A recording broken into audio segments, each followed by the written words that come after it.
if this does work. If it works, I'm going to talk about breaking promises to our kids, why we shouldn't do that. Hey, looks like I'm going to go live, so that's great. So I'm going to go live right now. So anyway, I wrote down a couple things here, and this is going to be a podcast. This is going to be a Rising Father podcast. Let me get in the middle. This is going to be a Rising Father podcast. This is going to be streamed. I'm hopefully streaming on multiple places, not just Instagram.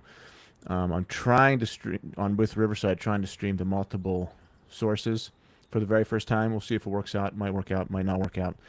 But I have two different fatherhood concepts I'm going to talk about, and I also wrote down 4 or 5 different Men of Fire application concerns that guys have that I'm going to go over, like reasons guys apply for our program that are really deep, things that are holding them back, issues that guys want to talk about and they want solved. But first, I wanted to just do a Rising Father podcast and talk about these 2 different concepts.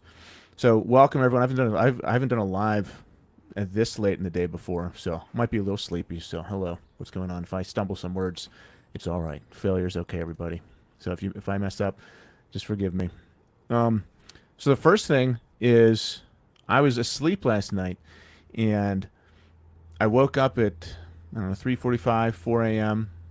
and I'm supposed to wake up then, but I had this real temptation to go back to sleep. I did not feel like getting up and going to the gym, which I ended up doing. It was leg day today, so I really didn't feel like doing it.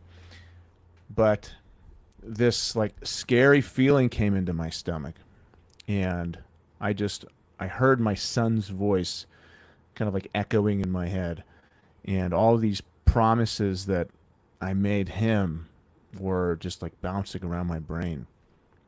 Like I told my son that we would go hunting. I said we were gonna hunt together. We haven't done that yet. I told him that we would do archery. We did archery 2 years ago for an entire summer. Then someone stepped on my bow and arrow and broke it. Someone stepped on it, and no one knows who did it. But all last year we didn't do it. And last year a few times Nathan said, "Hey, we're gonna do bow and arrow again." I said, "Yeah," and we didn't. So I woke up, and that was keeping me awake. It was just Nathan saying, I could hear his voice in my head saying, like, "Dad, are we going to do archery?" And I could hear myself saying, "Yes, yeah, we are. Tomorrow, next month. We're going to do it later." And that scared the shit out of me because he's 10 years old now, and I could see easily, if I do nothing about it, I could see him turning 12 and me saying the same things like, "Yeah, in the summer we'll get that bow for you." And then he's 14 and me saying, "Yeah, next year we'll do it." And he's 16. He doesn't want to do it anymore. 18 moves out. And then after he moves out, I'll be alive for 40, 50, 60 more years. And I'll have those haunting thoughts echoing around in my head for the rest of my life. For the rest of my life, I'll have those thoughts bouncing around my head of broken promises that I made my kids. And I cannot have that happen. I will not have that happen. So I wrote down, I do not want broken promises that I made to my kids echoing around my brain for the rest of my life. Cannot have that happen. Even the small things, big things and small things. Nathan thinks that, when in a couple years we're gonna move to a farm and get a couple dogs and have them run around. That's on my goal list. On my vision board, on things I want to happen. So I want to move to a bigger property with more land so my so we can get some more dogs. They can run around. The kids can spread out. That's something I want to do. So I'm going to make sure that happens. That's a big thing, right? That's a big thing. I also told Nathan I would help him build a business. I would help him build a brand. I would help him create wealth for himself. That's something that's really important for me. But also, when he's a child right now, there's things that I do not want to let go, such as the bow and arrow. I know he badly wants to play with me. He badly wants to spend that one-on-one time, go down to the range, and just shoot with me. And it means a lot to him because he keeps on bringing it up. So what I do is, it was 4 a.m., I pulled up Amazon, I ordered the bow, and it's going to get here today or tomorrow. So today or tomorrow, the bow is going to show up. I'm going to set it up, and then a couple of days later, we're going to go shoot. I need to check that off. That yes, we are doing that once again. I'm not going to let another week or month or year pass where I said we're going to do something, and we don't. The summer's coming up. Kids are done with school in a couple weeks, and Nathan and Lauren, they have all these plans for things we're going to do in the summer. I still have to build my business. I still have to bring people into the community. I still have to grow my brand. I still have to grow this company and provide for the family, right? So I have to do that. But also, my son's 10, my daughter's 8, and I only have so many summers left where they're going to be living here with me and want to spend every single second with me. If I said yes, my kids would spend 100% of the time with me. All hours of the day they would. They're still at that age where they want to spend time with me 100% of the time.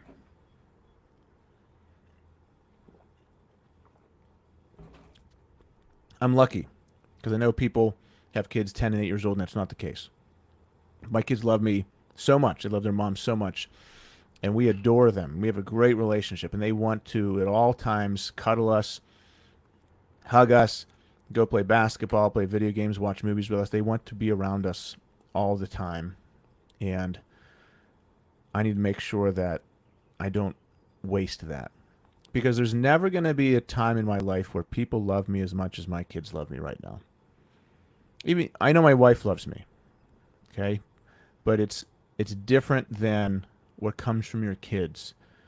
Whenever your kids love you, you're one of a few people in their life that they know. When coming from an 8 and a 10-year-old, you're one of a few people that they know. And you mean the world to them. Like you, Sarah, we are these massive presence in their life, and we mean everything to them. I'm not going to squander that. So when Lauren says, "Hey, Dad, this summer are we going to go on a rope swing every day?" Yes, we will. We will. I'll do it for you. I'll go on the rope swing with you. We have a rope swing in our backyard. It's the most important thing in the world to her. She loves that thing so much. She could go on the rope swing every single day of her life and be really, really happy. And Nathan, he likes playing basketball. He likes playing video games. He likes watching Lord of the Rings and doing that kind of stuff. I'm going to make sure that every single day we're doing something like that with him. Do not want to squander this opportunity. I don't want it to go away. So for him, it's the bow and arrow. That's what I made sure I'm going to do. And other little things that he wants to do. I'm going to make sure that we check those off. I've got a list. I said, Nathan and Lauren, by tomorrow, I want you guys to have a list of things that you want to do for this summer that we can check off the list and make sure we do them. Because I do not want the summer to go by. My kids turn 11 and 9. And we say, ooh, now I have 7 years left. And then the next year goes by. I didn't do those things. Now I have 6 years left. And then another year goes by. I say, well, now I have 5 years left. And then a couple weeks ago, Nathan comes up to me and says, hey, Dad, can we go on a man trip this year? And I just said, I didn't even think about it. I just said, yep, we will. He said, I want to go to Virginia. I said, sure, we'll go to Virginia for a couple nights. And he got real excited, red in the face. He's like, yes, Dad. And he flexed. He said, we're going to make marshmallows. We're going to have steak, and we're going to stay up real late. We're going to look at the stars. I just said yes to everything. I'm going to make sure that happens. Because once again, I cannot let this time go and not do these things with him, or else I will be haunted for the rest of my life. I will hear Nathan's voice in my head as a 60-year-old man saying, hey, Dad, can we go camping? Can we go on a man trip? And if I said no and I didn't do that, I would just hear that as like an echo in the back of my brain. Hey, Dad, can we do that? No. Sorry, I don't have time, son. Sorry, we didn't do that. I'll hear these broken promises. Or if I say yes, I already said yes, and I don't do it this summer, that will haunt me for the rest of my life. A lot of times we make promises to do things with our kids, and then we don't do it. I hear that a lot from guys in my group. They say their dad was like, always said things such as, yeah, we're going to go, I'll take you fishing, son. Or we're going to go camping. Or I'm going to do this father-son time with you. And then when the time came, they never did it. And the son, the guy in my group, 40, 50 years later, is still thinking about that every single day. They're still thinking about the loss of their father not spending time with them. That absent father. The father that made a promise but broke it. And it might not mean anything to that father, but it means everything to the kid. The kid still remembers it, and he's going to remember that for the rest of his life. He's going to feel that yearning for that father-son bond. It means more to them, and they love on a level that we don't understand. Like our kids love on a level that we do not understand.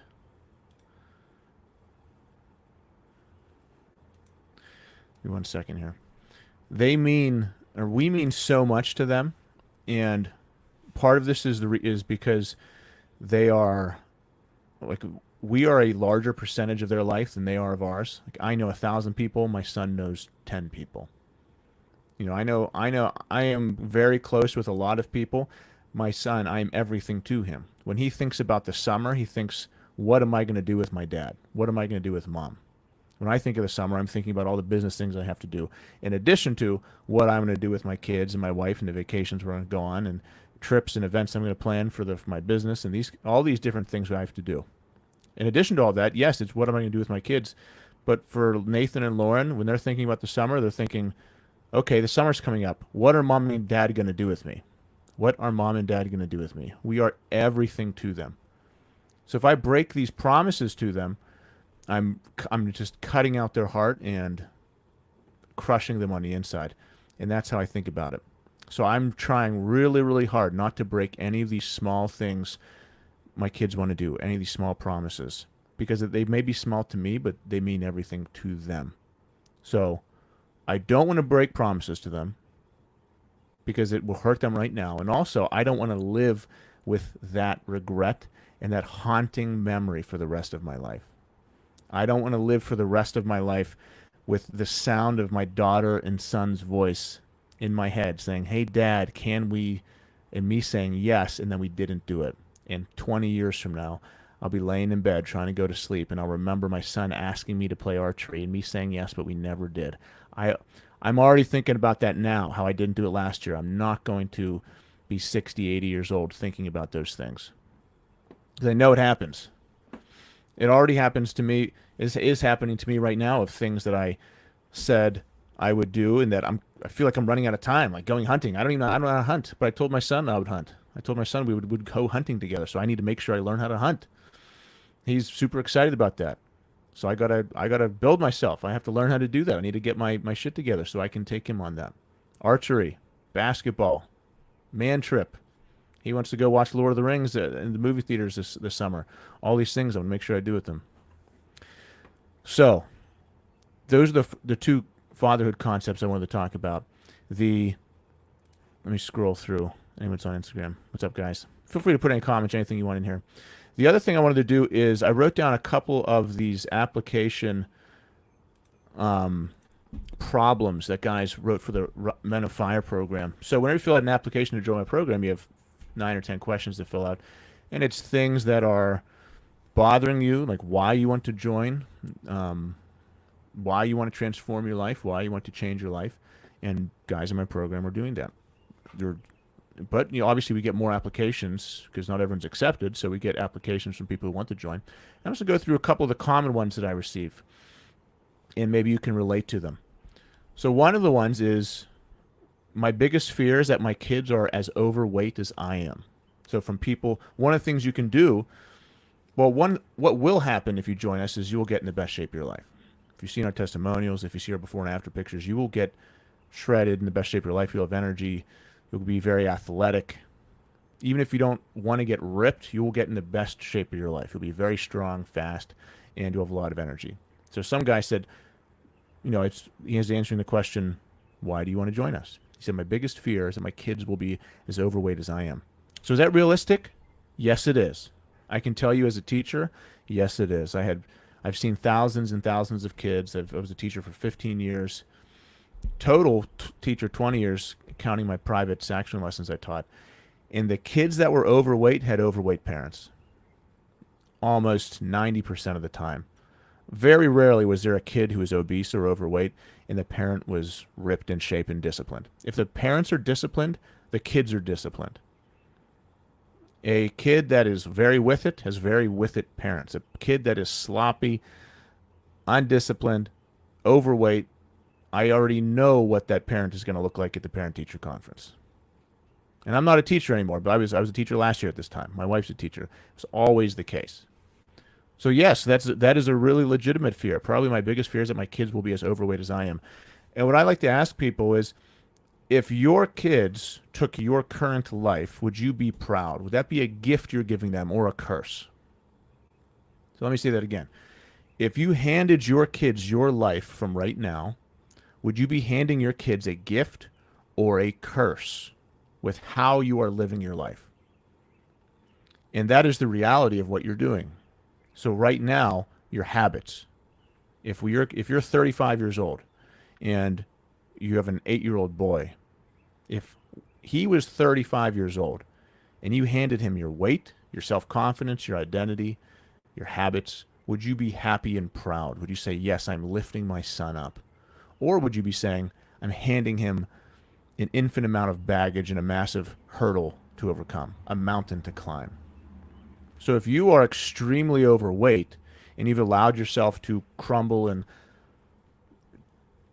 fall to this form that is unrecognizable, and you've lost all your discipline and you can't control what you're putting in your mouth, then your children are absorbing that. Then your child is probably already overweight, and he is that kid that I saw in school there was a kid in school, I'll never forget this. He had varicose veins. He was in middle school. He had the veins of a 60-year-old woman. And he was shorter than me, was over 300 pounds, and he always carried on a backpack. One of the days, his backpack looked like it had bricks in it. And one day I said, "What is in your backpack, man?" He was a cool kid. He was funny.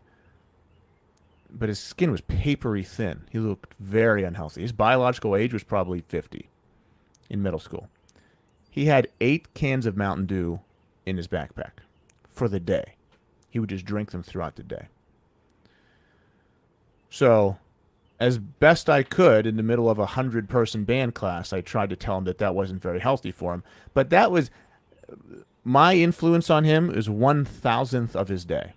I talked to him about that for 2 minutes. He then had the rest of the minutes of his 24-hour day, with most of them being at home with his parents. Guess what, parents? You have the largest influence over your children.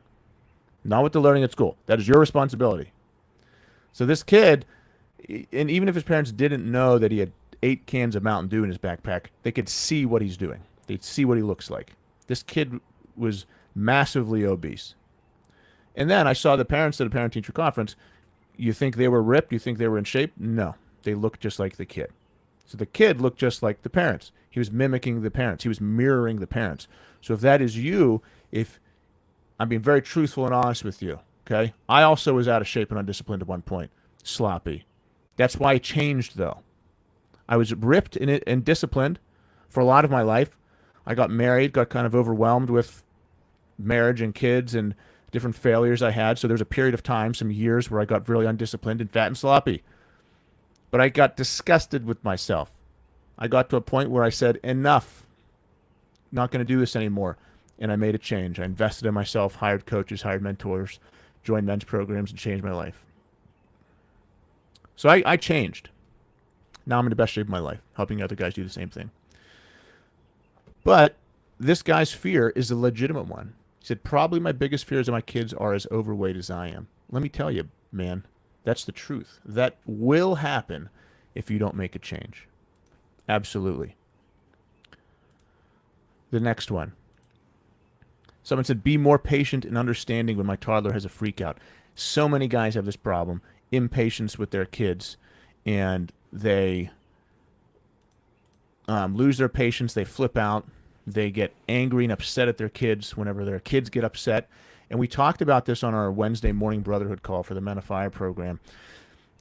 We had a nice large group on, nice and early, 9 a.m. EST, and we were talking about, we're just spilling our guts. We're saying, what did we do over the past couple of days? Like, why are we assholes? Basically was what it was. It was, what did we do recently that we're feel crappy about, and we screwed up as a dad. I went first. I said the toilet was clogged upstairs, and both of my kids kept on pissing and shitting on it, and I got mad and I snapped.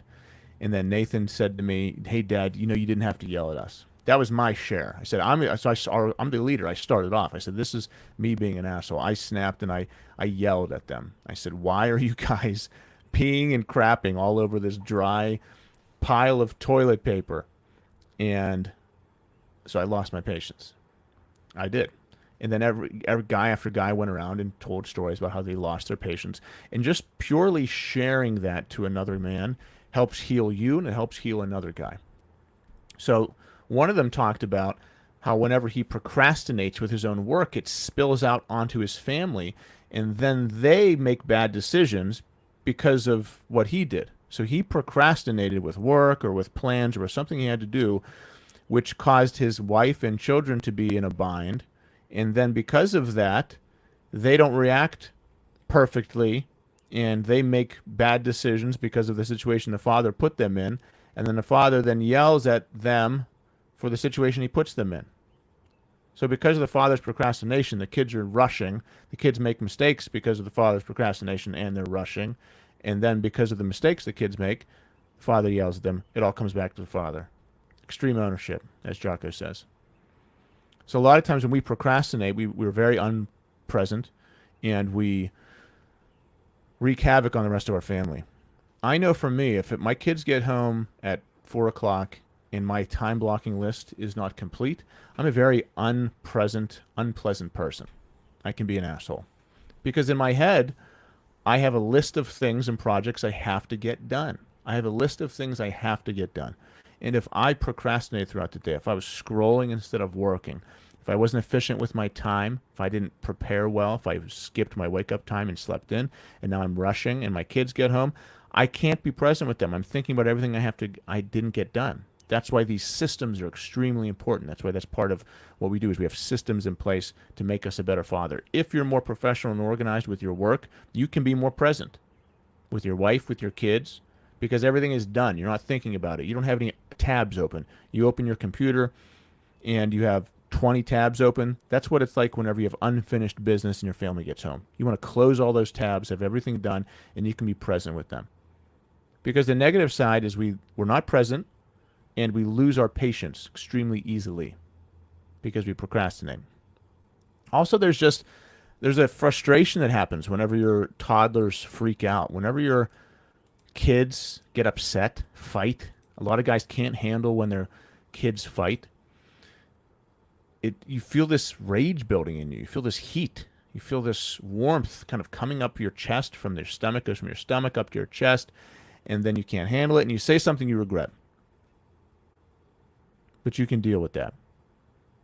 You can take deep, slow breaths. You can remove yourself from the situation, and you can, most importantly, have perspective that the thing you're about to say is a demonstration of your lack of emotional control right now and lack of discipline. And it's going to be out of your body in a second, but it's going to live with your kids forever. So the thing you have to get off your chest that you spew out because you're frustrated will leave you for a second, but it will live with your kids forever. So when you're losing your patience, have that perspective. Someone said, I need to have drive and routine. And these, what I'm reading right now, are responses to our applications for our Men on Fire program. I said, why do you need to join us? What do you need to do? Someone said, I need to have drive and routine. I've lost myself since having kids. That happened to me. I had kids and I lost myself, not because of my kids, but because of me, because I didn't build myself. I took on a lot of responsibility, but I didn't raise myself. And some people have it mixed up. Some people say, I have chaos and a massive increase in responsibility coming my way, so I need to lay low. I need to relax and ride this out. How does that make sense? You have immense struggle and obstacle coming your way, so shouldn't you need to build yourself into somebody who can handle that? If a war is coming, do you need to get stronger, or is it nap time? And that's what it is whenever you have little kids and you're trying to get promoted at work and you're trying to have a great relationship with your wife. It's a war. It's a battle. Every single day is a battle. You're scratching away at your shadow self, trying to be the absolute best man you can become. You're trying to not let resistance and obstacles hold you down.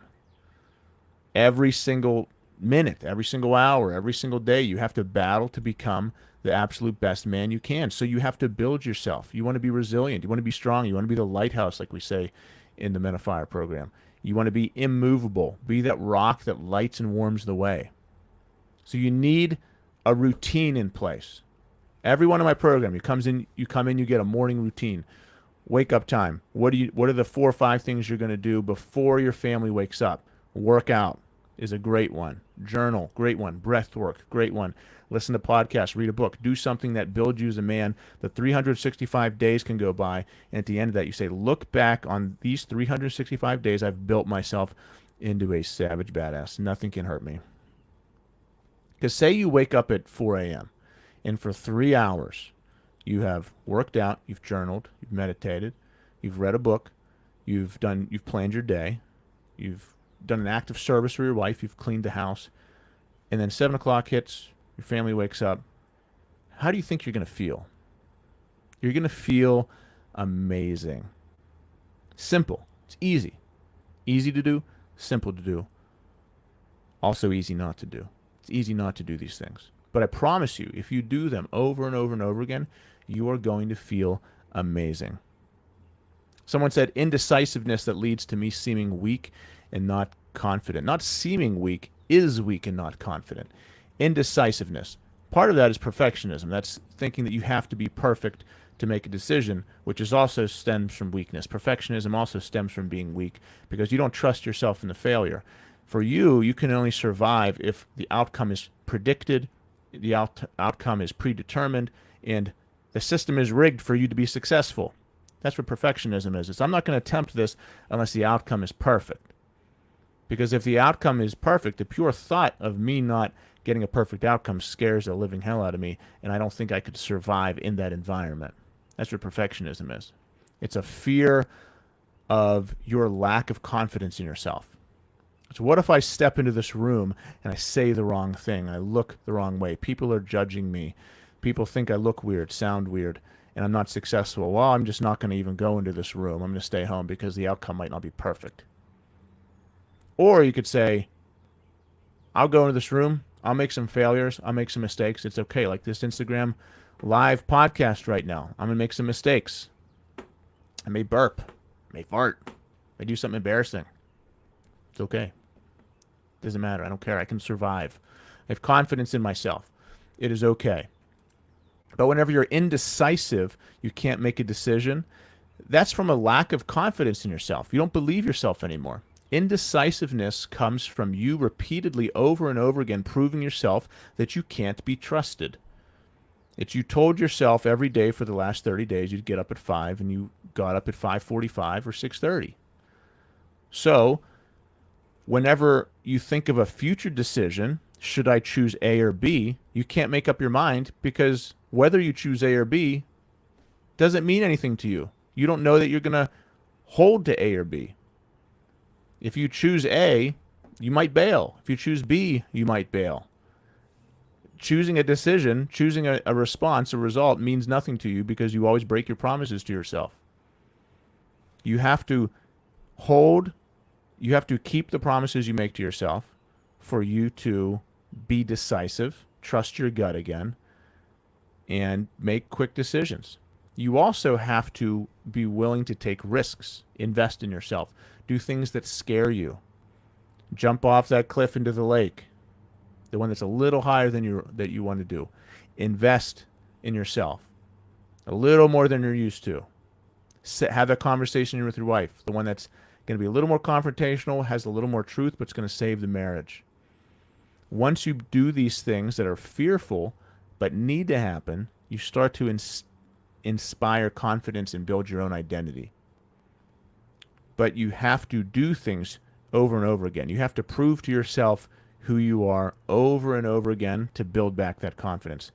If you are indecisive, it's because you have proven to yourself you can't be trusted to make a decision through millions of decisions over and over again. It's you saying you're going to do something and you don't. It's you telling your wife you're going to do a project and then you don't. It's saying this is the year I'm going to get in shape and then you don't. It's saying I saw this guy's post that motivated me. I'm going to change my life, and then the next morning comes and you feel completely different and you once again broke a promise to yourself. Staying in that cycle for years and decades and breaking promises to yourself thousands or millions of times creates an unconfident, weak, indecisive man who just worms his way through life. You don't trust yourself. You have no identity. You crumble. You're weak. You slither through life because over and over and over again, you've proven to yourself that you can't be trusted. You don't even trust yourself. So whenever you say, I'm going to do this, in the back of your head, you think, no, I'm not.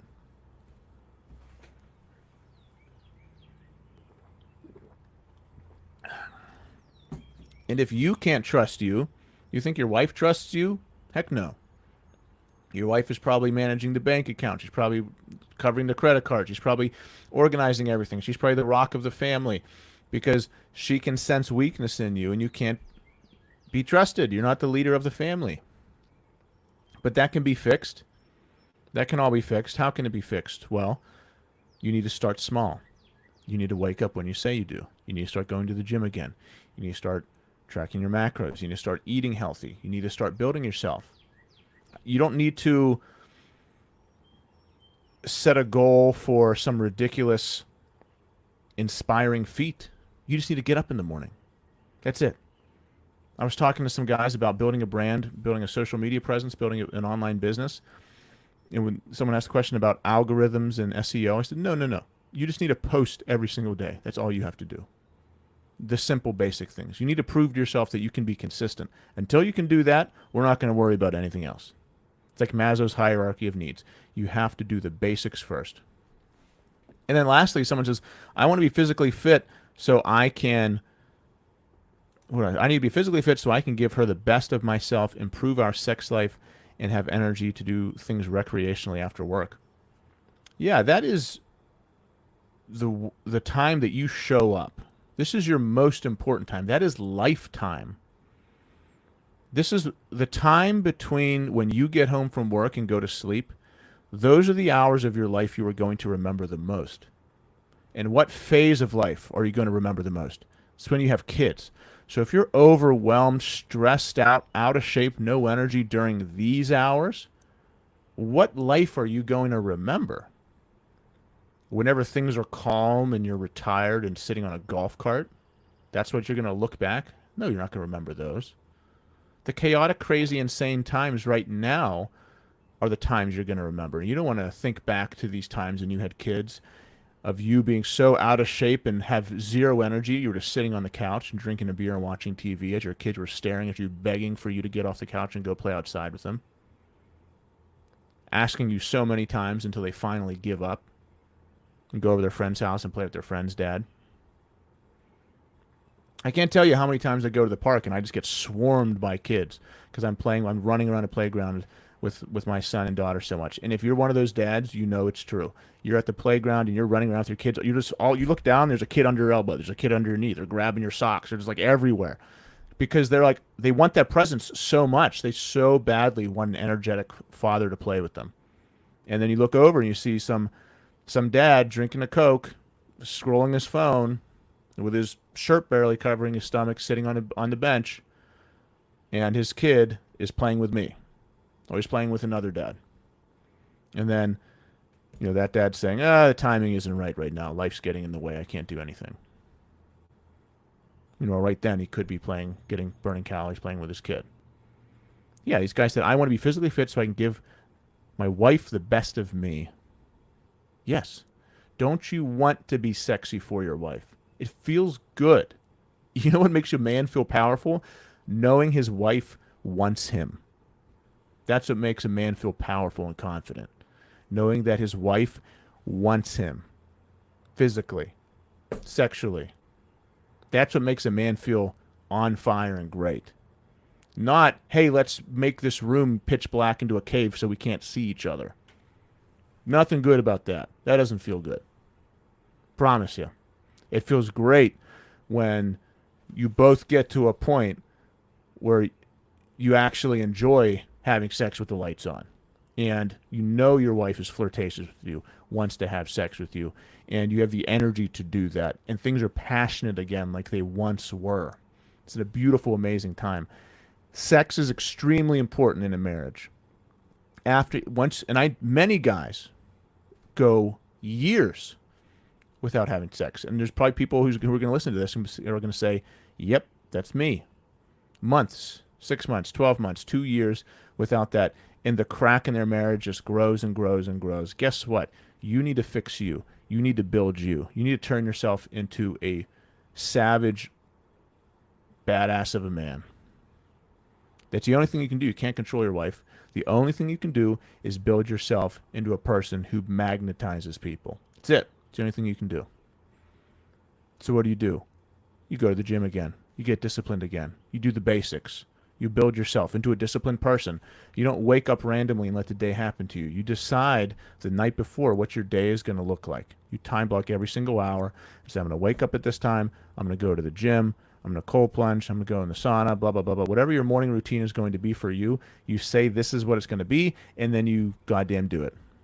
That's it. No negotiables. No excuses. Not life gets in the way. This is the life you have. Life doesn't get in the way. You need to do this life. If you are not physically fit, if you don't love and respect yourself, you don't like the way you look, your sex life is going to suffer. You're going to be embarrassed. You're going to want to have the lights off. You're going to be so self-conscious. You're going to be worried about what your wife thinks of you. You're going to be very unconfident in the bedroom.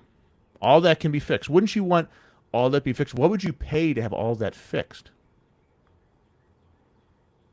I can tell you, whenever I was in the worst of my worst shape, I would have paid, back 5-6 years ago when I was at my fattest, if I could see myself now, there was a guy who said, hey, you pay me this, tomorrow you will look like this, feel like this, have the habits of that. I would have given someone 50 grand.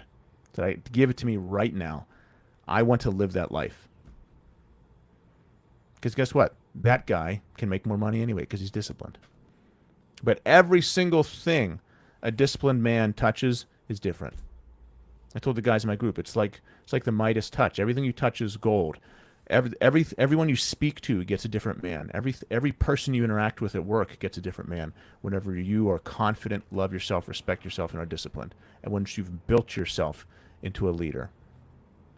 And then lastly, have energy to do things recreationally after work. Like we just said, you get home from work, your kids want to play with you. Are you sitting on the couch? Or is that go time? Is that the time that you actually live, get up, and spend a lot of time with your family? You're not going to remember what happens between 9 and 5. You are going to remember what happens between 5 and 9. Those are the hours of your life that matter the most. So if that is sleepy time for you, if that's drink beer, watch Netflix, and scroll time for you, then man, you're missing out on your life. And a lot of times you say, well, next year things will slow down and I'll have time to go to the gym. Just know you're lying to yourself, and it will be too late, and your kids will be gone. That is the truth. Many kids, at our men's retreat, guy after guy stood up and talked about how their fathers were absent from their life, from stress, from choosing to not be with them, just a complete lack of caring about being in their child's life, or from being so bankrupt emotionally and having no discipline and letting their lives crumble that mentally and emotionally they weren't there for their kids. They were unpresent. That happens to many guys. You have the choice, though, to not let that happen to you. Do you want that to happen to your kids? Do you want to put your kids through that? No. So make a change right now. If there's something that you know is stopping you from being the father your family needs, make the change right now. Is it alcohol? Are you drinking too much? You say, oh, I'm not an alcoholic. And I say, how much do you drink? You say 4 to 5 glasses a night. You're an alcoholic. You have a problem. It's killing your testosterone. It's killing your energy. It's making you sleepy. It's killing your sex drive. And it's killing everything in your life. Stop. Well, I'm addicted to weed, cigarettes. I eat my feelings. I drink my feelings. I watch porn, blah, blah, blah.